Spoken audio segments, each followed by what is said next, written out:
Hi, welcome to our channel where we share the most intriguing stories.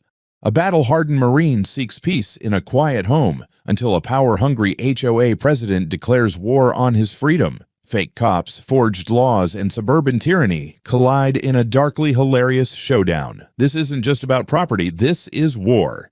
I bought this place for the silence. After spending nearly 2 decades in the Marines, I didn't want a cul-de-sac full of cookie-cutter houses or a tightly packed suburb with block parties and kids selling lemonade on every corner. I wanted space, a backyard big enough for my dog, Moose, to stretch his legs, and neighbors far enough away that I didn't have to wave at anyone unless I chose to. So when I found this small workshop-style home on the outskirts of Austin, tucked just beyond the edge of a planned community, I knew I had found it. A little beat up, a little sun-worn, just like me, but solid, defensible, mine. I moved in 5 years ago, and at first, things were quiet. Too quiet, maybe, but after what happened a couple of years back, when a junkie broke into my place while I was at work, tore the place apart, and damn near killed Moose, I welcomed quiet like an old friend. That break-in changed everything. The next day, I installed reinforced locks, motion-detecting lights, face recognition cameras, steel core door frames, and a panic system that links directly to the sheriff's office.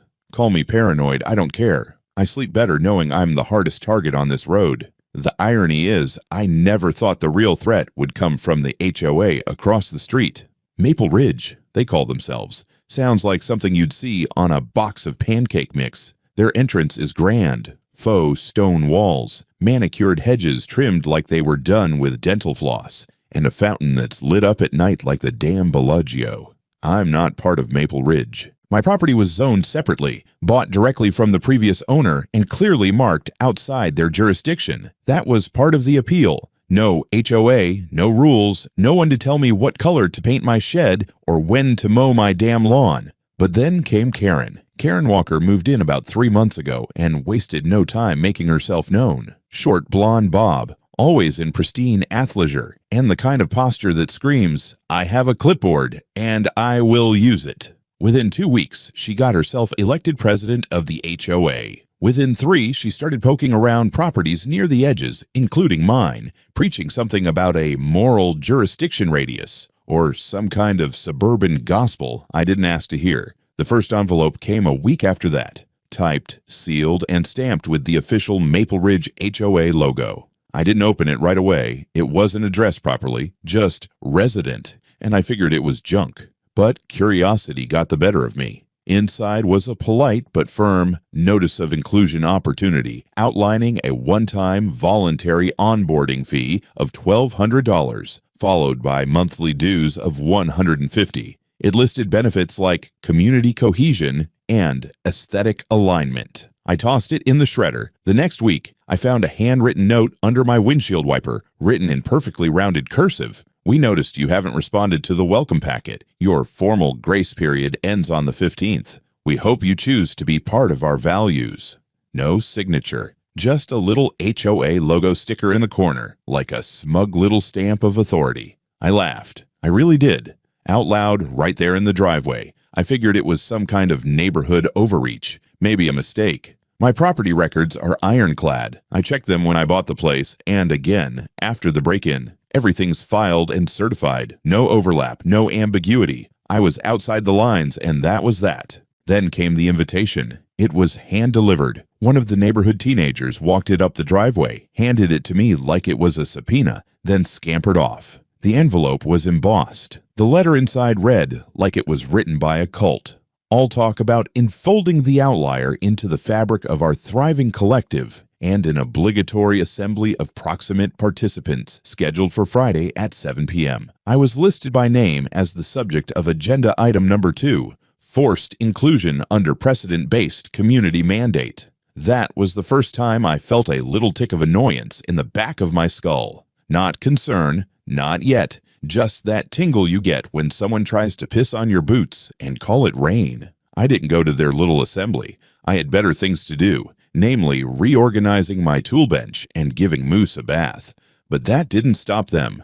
Over the next week, I started getting HOA newsletters stuffed in my mailbox, flyers, notices of delinquency taped to my garage. Some genius even left a laminated placard on my door that read, "Failure to comply with community standards may result in corrective oversight procedures."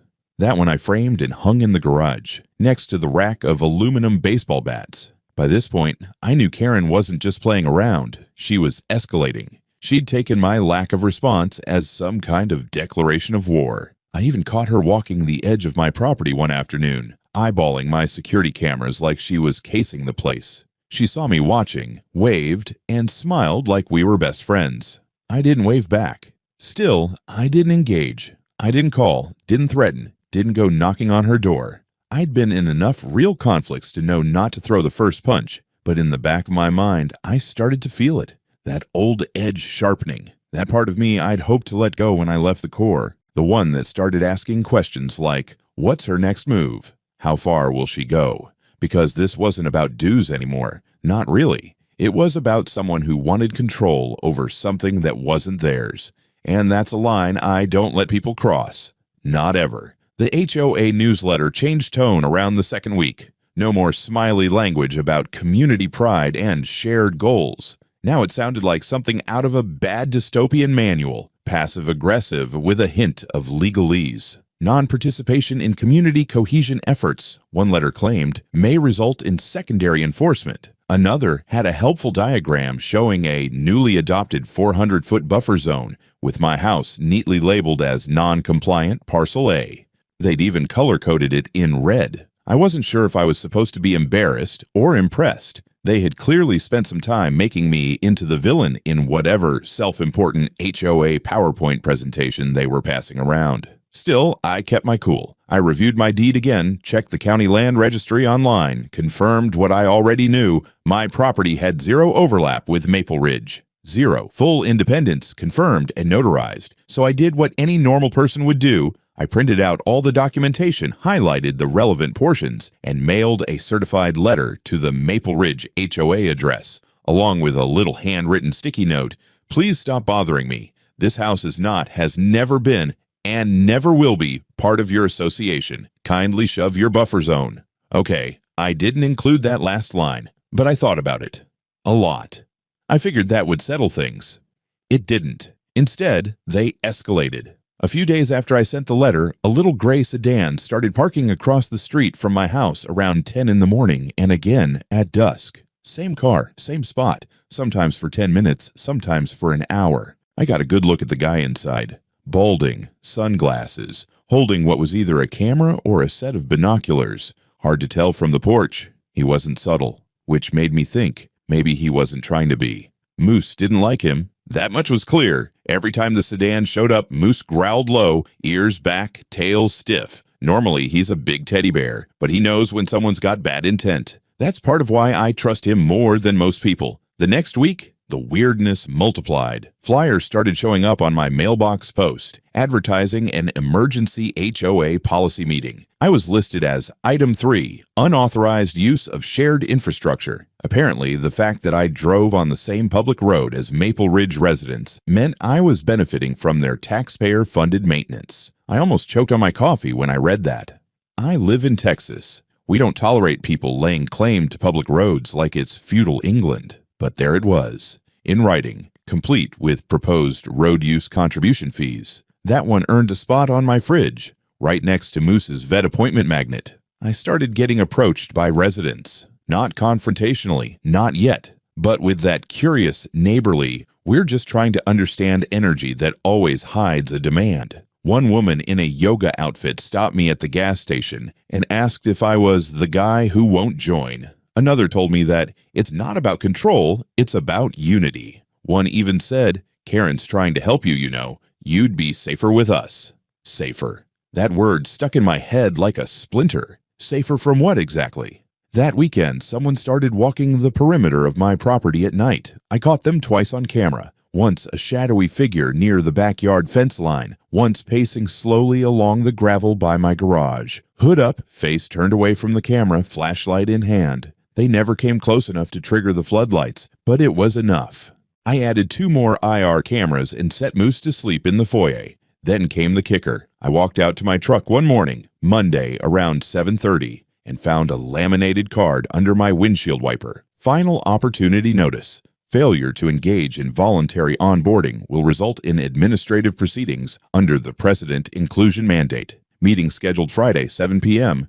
HOA Clubhouse. Attendance required. Attached with a paperclip. A printed photograph of my house, clearly taken from the street, with the word subject property printed in red across the front door. That wasn't just annoying anymore. That was intimidation. I took the whole bundle, scanned it, filed a report online with the county clerk's office, and forwarded it to my buddy Sean, a deputy I knew from the sheriff's department. Sean called me that night. "Dex, what the hell's going on over there?" "Your guess is as good as mine," I said. "You ever heard of something called a President Inclusion Mandate?" He snorted. "Sounds like something a drunk law student made up during finals. You want me to come out there?" "Not yet," I said. "But I've got a feeling I'm going to be real glad I installed all those cameras." "You think they'll push it?" I looked out the window. The gray sedan was back again, sitting idly across the street.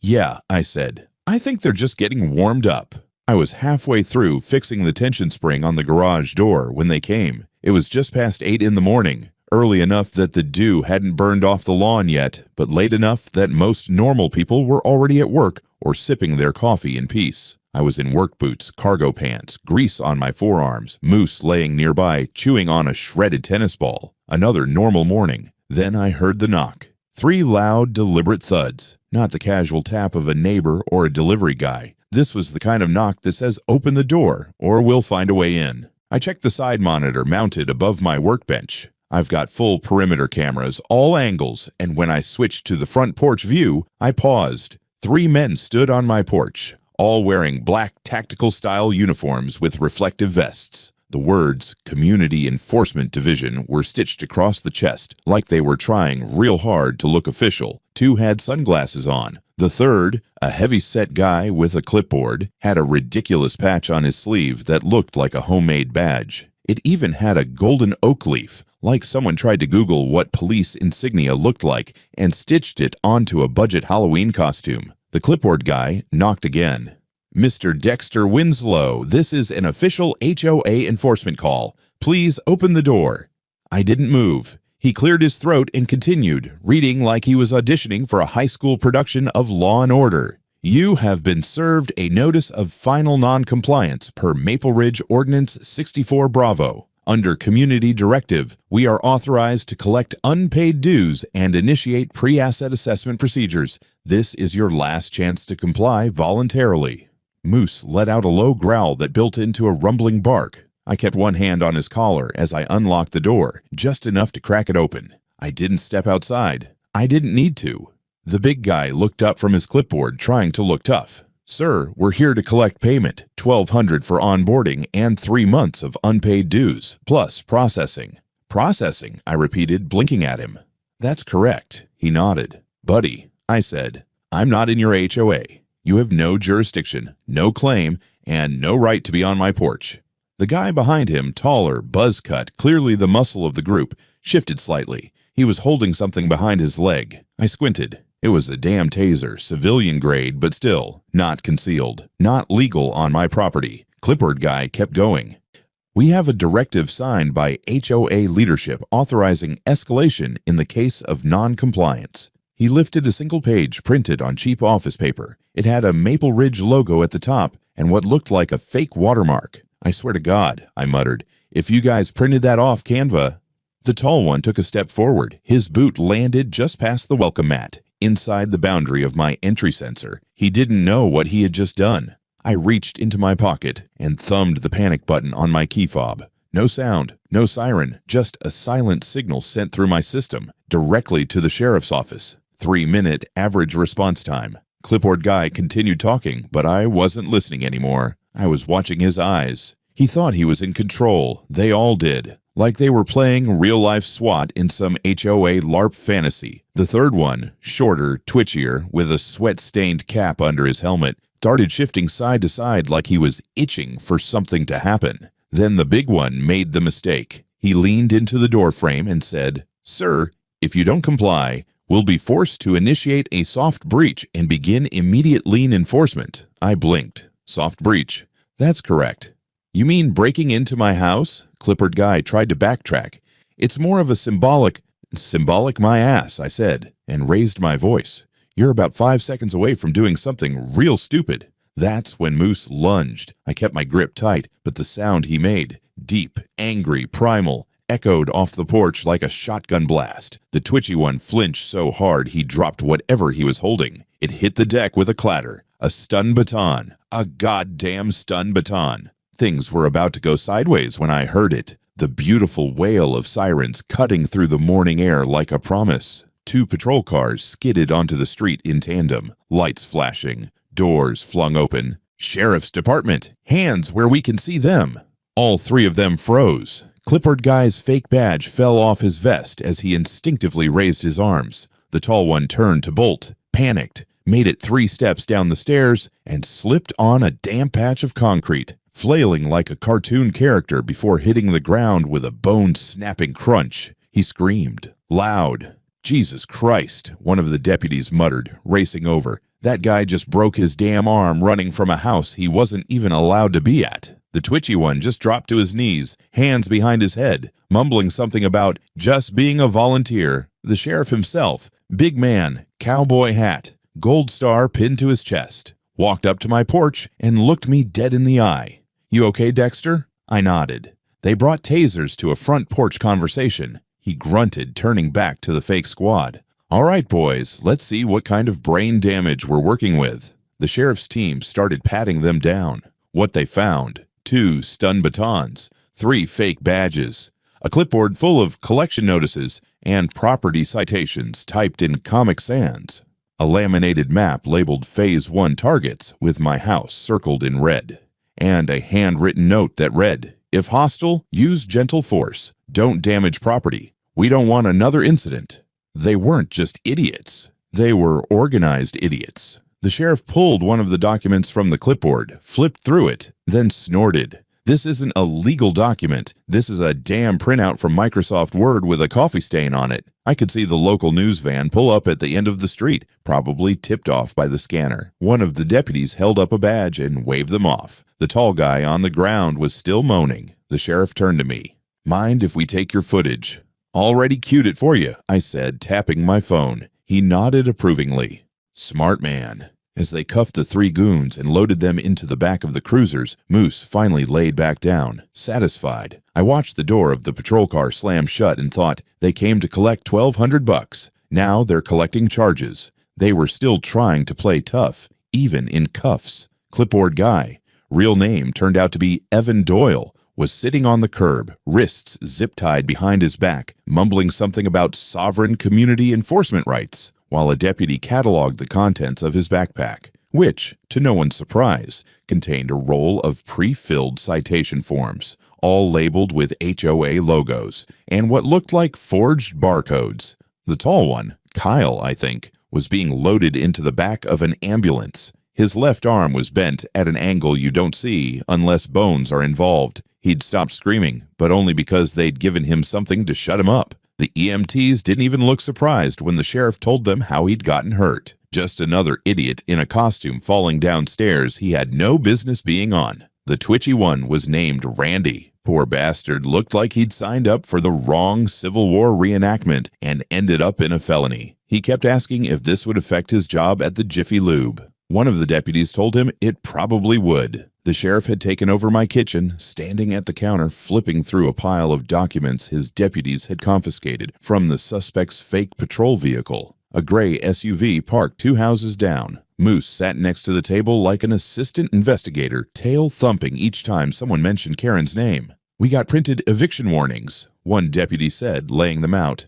12 copies, all pre-addressed to houses in the neighborhood, including this one. Same HOA seal on each, another added. Looks like they bought a bulk stamp kit from Amazon. There was a manila envelope marked Phase 2 that caught my attention. I asked if I could take a look. The sheriff nodded. Inside were 8 pages, names, addresses, amounts owed, and handwritten notes like avoid confrontation, dogs, and previously threatened legal action, escalate gently. At the bottom of each page, prepared by Enforcement Committee. Authorized by K. Walker. Well, the sheriff muttered, setting the pages down. Looks like your Karen's been busy. I leaned against the counter, arms crossed. "So what now?" "Now," he said, "we figure out who else knew about this little cosplay patrol, because I guarantee you, these three didn't come up with this idea on their own." He was right. These guys were too sloppy to build a scam this layered without someone holding the leash. They hadn't just printed a few fake letters. They had full uniforms, purchased online, customized with name tags, clipboards with HOA letterhead, fake parking citations, ID cards with barcodes that scanned into a website. One the sheriff's tech guy discovered was hosted on a Wix page titled civicguardpro.us. "Wix," the deputy said, holding up the laptop. "Wix, man, I'm begging people to at least commit their felonies with Squarespace." The SUV had more inside: a duffel bag full of zip ties, 2 sets of rubber gloves, pepper spray, an open box of door-hanging violation tags, the kind real city inspectors use.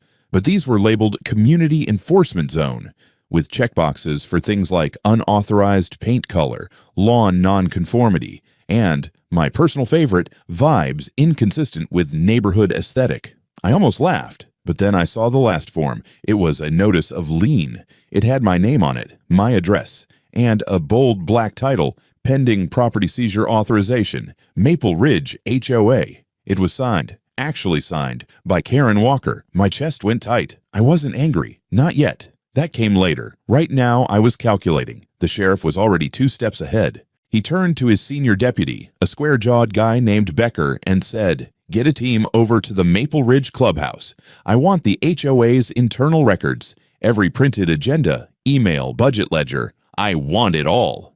Becker nodded and walked off. The sheriff looked at me, eyes sharp. "You okay, Dexter?" I nodded. "I've dealt with worse." He gave me a grim half-smile. "Yeah, but this time you get to watch us clean it up." He turned back to the SUV, and I'm gonna enjoy every damn second of it. It took another hour to finish the search. They impounded the vehicle, boxed up the contents, and taped off the area like it was a crime scene, which, at this point, it legally was. Before they left, the sheriff handed me a printed acknowledgement form, along with a card. "If you remember anything else, or if you get more of these fake notices, call me directly." I took the card and shook his hand. His grip was firm. As they drove off, Moose and I stood in the driveway, watching the last of the cruisers disappear down the road. The sun had risen fully now, casting long shadows from the porch pillars. Moose stretched and gave me a look like, "Can I finally go pee now?" I scratched behind his ear and smiled.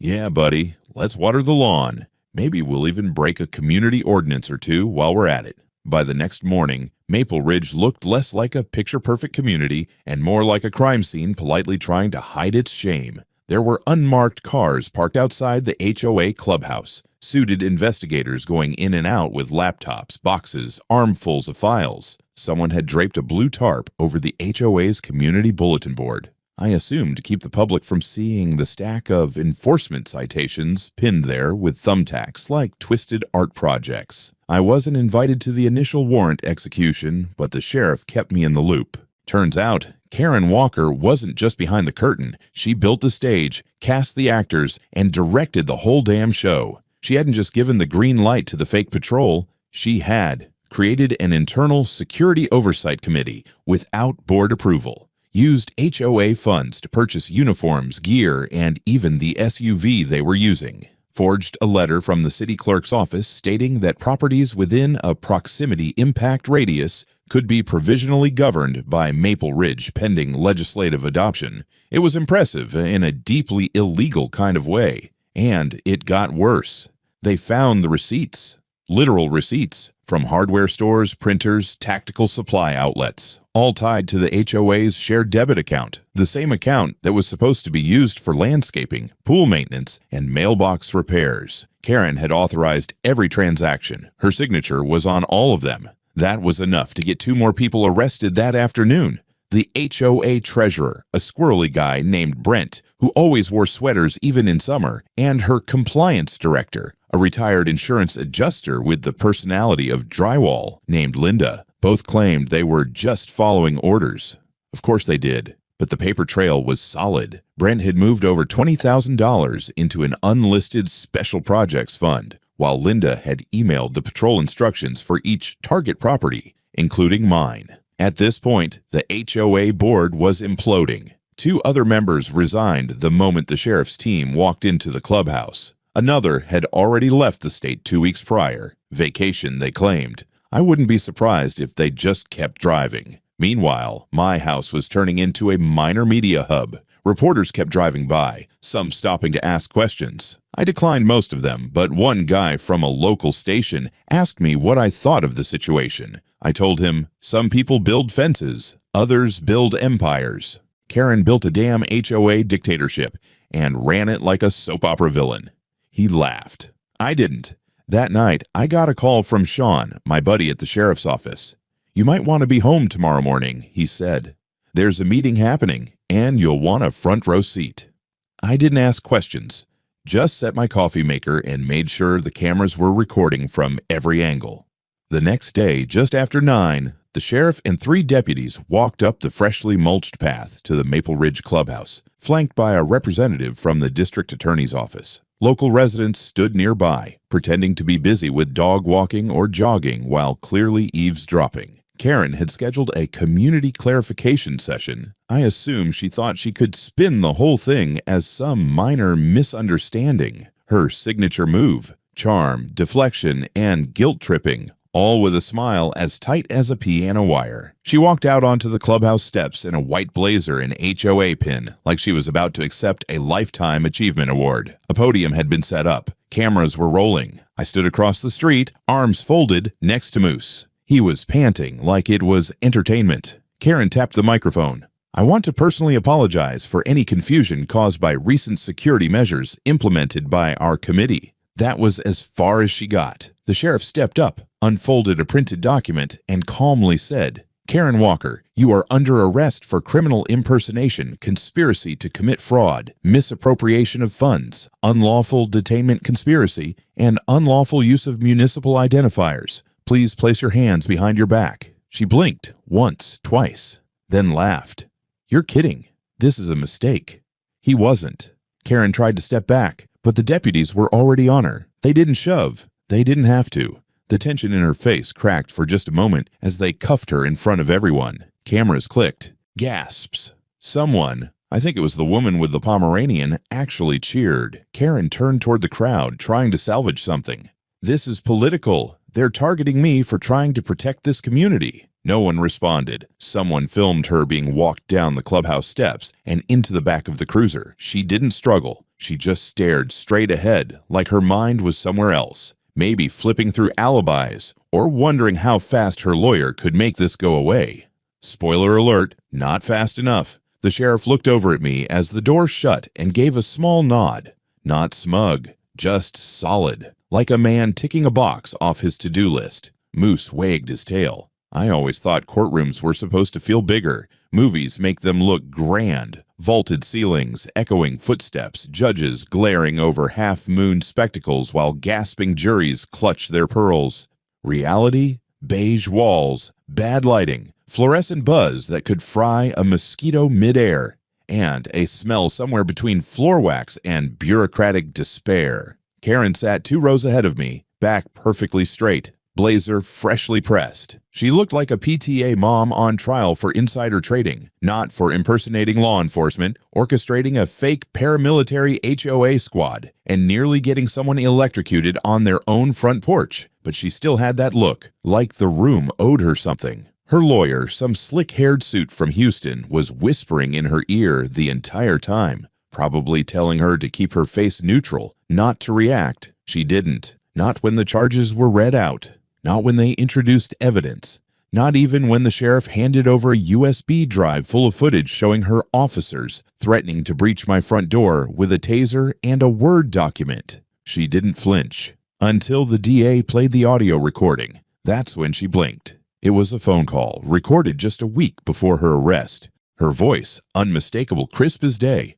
Look, we both know this isn't a big deal. If you can misplace that complaint packet, there's 10 grand in it for you. Hell, I'll even throw in a landscaping contract. The room went still. You could hear someone clear their throat 2 rows back, like they regretted breathing. Karen's lawyer stood up so fast his chair nearly toppled. He objected. Obviously, claimed entrapment, claimed it wasn't authenticated, claimed a dozen things that all sounded desperate. Didn't matter, because right after that, the prosecution introduced Thomas D. Vickers, city clerk, longtime municipal employee, and now star witness number 2. Turns out, Thomas had been very cooperative once the sheriff's office traced a string of falsified city documents back to his login credentials. He'd signed off on 3 separate buffer zone authorizations, all fake, all delivered to Karen with gold seal stickers purchased from an office supply store. He'd received several thousand in consulting fees from a shell HOA fund Karen had established 6 months prior. One of the payments had the memo line, "Map Alignment Services." Map alignment. Thomas didn't even try to deny it. When called to the stand, he looked like a man halfway through a nervous breakdown and just trying to land softly. He admitted to signing the forms, admitted to backdating official stamps, even admitted that he'd suggested the term precedent inclusion mandate because it sounded official but vague. By the time he was done testifying, Karen looked like someone had dumped a bucket of cold water down the back of her spine. Still composed, but barely. The DA's office hit her with new charges that afternoon: attempted bribery of a public official, criminal conspiracy with a government employee, wire fraud, use of falsified municipal credentials, perjury for prior statements on HOA documentation. And just like that, her neat little neighborhood power play had become a federal case. She tried to pivot, claimed she had been misled by her board, claimed she didn't know the documents were fake, claimed she was the victim, manipulated by overzealous volunteers who took her community vision too far. Didn't work. They had emails, dozens of them. Karen Walker, Maple Ridge HOA to Thomas D.V. City, Austin. Please make sure the seal looks real this time. I don't want another neighbor checking boundaries. Another. Send the doc by Friday. We have a target resisting inclusion and I want to make an example. One of the jurors actually rolled his eyes when that one was read aloud. The DA ended that session by requesting Karen's bail be revoked, citing risk of flight, intimidation of witnesses, and active efforts to obstruct justice. The judge didn't hesitate. Bail revoked. Karen was cuffed right there at the defense table. She didn't cry, didn't scream, but her mouth twitched, just once, like she'd bitten down on something bitter and couldn't spit it out in public. I watched her being led out of the courtroom with the same calm I used to feel clearing a weapons cache in hostile territory. Calculated, focused, clean. Outside the courthouse, a couple of reporters tried to stop me for a comment. I gave them the same line I'd given the last ones. Some people build fences, others build lies. She tried to enforce both, and neither held up. Then I got in my truck, turned the key, and drove home. My inbox dinged as I pulled into the driveway. New email from the sheriff's office. Subject line: Maple Ridge HOA. Disbandment order in progress. I sat there for a moment, staring at the screen. Then I opened the door, let Moose hop out, and we walked inside. Courtrooms don't usually erupt in applause. It's frowned upon, apparently. But when the judge read the verdict and the sentence that followed, someone in the back, maybe one of the Maple Ridge residents who'd spent the last year being bullied by letters with Comic Sans headers, let out a single sharp clap, then another, then a murmur. And finally, when the gavel came down, the gallery burst like a shaken soda can. 10 years. No parole. Karen Walker, suburban queen, moral guardian of perfectly trimmed hedges and aesthetic values, was going away for a full decade. Not probation, not community service, not house arrest in a nice condo with avocado toast and Netflix. 10 actual years. Federal time. No HOA newsletter editing privileges where she was going. The judge had made it crystal clear. Her actions weren't well-intentioned overreach, as her defense claimed. They were calculated, coercive, and dangerous. The fake police squad, the intimidation, the forged documents, the bribery, all of it was presented like a machine she built from scratch and then unleashed on the community under the guise of order. I was called to the stand earlier that morning. I didn't say much, just confirmed the timeline, handed over my security footage, and read out loud one of the fake notices they'd taped to my door. Failure to integrate may result in property reclamation proceedings. The judge raised an eyebrow at that one. Reclamation? I just nodded. Apparently, they thought HOA bylaws outranked the U.S. Constitution. That got a chuckle from someone near the stenographer's desk. The prosecution played the audio again, Karen offering a bribe to the city clerk, like she was ordering lunch. The courtroom was silent. She still didn't flinch, but the jury did. I could see it in their eyes. The disbelief had been replaced with something else. Not just condemnation, contempt. Then came the surprise witness. One of Karen's former officers, Randy, the twitchy one, had flipped fully. Showed up in a tie that didn't match his shirt, and a fear of public speaking so strong, I thought he might pass out. But he brought receipts, literal ones, copies of memos Karen had handwritten, a list of priority violators, voice memos she sent during their little HOA raids. One clip. Don't let him talk circles. Stand firm. He's military. They respond to dominance. That one hit a little different. By the time closing statements rolled around, the defense had been reduced to begging. They claimed Karen had been under pressure to protect the neighborhood, that she'd simply made errors in judgment. The prosecutor, in contrast, stood calmly and said, Karen Walker didn't make errors. She made decisions, repeatedly. And those decisions turned a voluntary organization into an extra-legal enforcement racket with fake cops, forged warrants, and intimidation campaigns. That's not a mistake. That's a conspiracy. Bang, bang, bang. Game over. After sentencing, Karen stood up, as if to make a statement. Classic move. The room fell quiet. Her lawyer gave a slight shake of the head, clearly wishing she wouldn't. But she did. I tried to hold this community together, she said. I tried to instill order in a place where people flaunted the rules. I was the only one who was willing to do what had to be done. The judge didn't even respond, just nodded to the bailiff. She was cuffed, again, and walked out for the last time. Outside the courthouse, people were waiting, residents, reporters, even a guy selling t-shirts that said, I survived the HOA state with my house printed in the background like a war monument. One reporter shoved a mic in my face. Mr. Winslow, what would you say to the other HOAs out there watching this unfold? I didn't pause. Enforce flowers, not fascism. Later that evening, I got a call from Sean. He sounded relaxed. The tension we'd all been living under had finally broken. She's booked. Processing now. Cell block 9. I asked, any chance she tries to run a HOA from inside? Sean laughed. Only if she can get the cellmates to agree on a paint color. They took the sign down last week. The one that used to hang at the entrance of Maple Ridge, that little wooden archway with fake ivy, and the carved slogan, a community of harmony. Someone had painted over the harmony part months ago, replaced it with hell. I never found out who did it, but I sent them a 6-pack anyway. After the sentencing, the fallout was biblical. The HOA board, gutted and leaderless, tried to hold an emergency meeting. It turned into a shouting match that ended with someone throwing a plastic chair and another guy storming off yelling about bylaws and divine judgment. The county issued a formal audit. Turned out half the HOA's infrastructure fund was gone. Landscaping vendors hadn't been paid in 3 months. The pool was green. The clubhouse HVAC had been running 24/7 since spring because Karen liked it cool. The final nail came when the sheriff's office submitted a formal liability report to the county, listing Maple Ridge HOA as responsible for restitution to multiple parties, including yours truly. The insurance company bailed. Lawsuits piled up. Within 60 days, Maple Ridge HOA was formally dissolved under Title 11, Chapter 22 of the Texas Property Code.